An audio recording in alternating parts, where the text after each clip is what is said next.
Екі бала мектептің оқушысы ғой, кішкентай бала, екеуі төбелесіп қапты. Сонымен екеуінің де ата-анасы келіп, мектеп директорының алдында кәдімгідей мәселені шешіп жатыр. Ұрыс керіс дау-дамай. Ал төбелесіп қалған екі бала, екеуі бірге отыр, класстас, екеуі құшақтасып, бір-бірімен ойнап, татуласып кеткен. Бала татуласып кеткен. Төбелесіп қалды, төбелесіп қалды. Біресе қайтадан төбелеседі, біз екеуміз қайта-қайта төбелесіп қала береміз дейді өздері. Бірақ доспыз деп екеуі құшақтасып, қайттан алысып, екеуі күліп, сөйтіп отыр. Ата-аналары мектеп директорының алдында екеуі бір-бірін кінәлап, мектепті кінәлап, тіпті сотқа береміз деген сияқты ауыр сөздер айтып отыр. Сонда енді ол бала деген бала ғой. Бала балалығын істемей тұрмайды. Сондықтан да ол баланың нәрсесін бір ата-аналардың енді кемшілігі ғой. Бала арасында да біз өзіміз бірдеңені бүлдіріп келген кезде ата-анамызға айтуға қорқатынбыз, өйткені ата-анамыздан ұрыс еститінбіз. Сондықтан да мектептегі кез келген нәрсені мұғалім үй ішімізге айтып қоймаса екен деп жүретінбіз. Және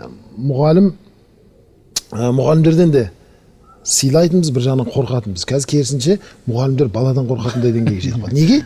Өйткені баласына бірдеңе деп қойса, мәселенің анық-қанығына жетпей шағымданып арызын алып келеміз деген ата-аналар. Ол өзінің баласына тәрбие қалап жатқан жоқ, керісінше өзінің баласына білім беріп отқан, тәрбиенің көзі болып отырған ұстаздарды тұқыртып, кемшіліп, оның дәрежесін түсіріп жатыр. Негізі бұл бізде өте дұрыс емес.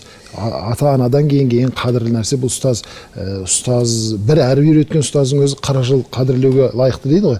Сол сияқты жаңағы баланың тәрбиесінде біз пайғамбарымыздың сүннетіне жүгінетін болсақ, кез келген нәрсені бүлдіріп қойған балаға бас ұрыспай, мейіріммен қарап, басынан сипап, неге олай істегенін анықтап сұрап, оның орнына бұны істеме дегеннен кейін оның орнына басқа нәрсені сен былай істе, құрмарлаған бала тұр.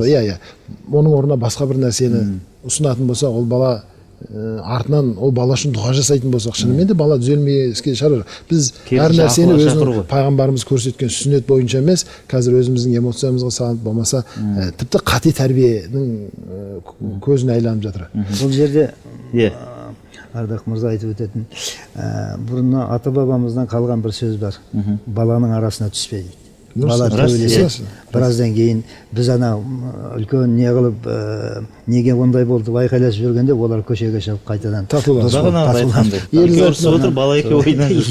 аталарымыз, бұрынғы бабаларымыз айтып кеткен, баланың арасына түскен ол бала үлкен дауға түседі. Сондықтан балаларға түспеу керек.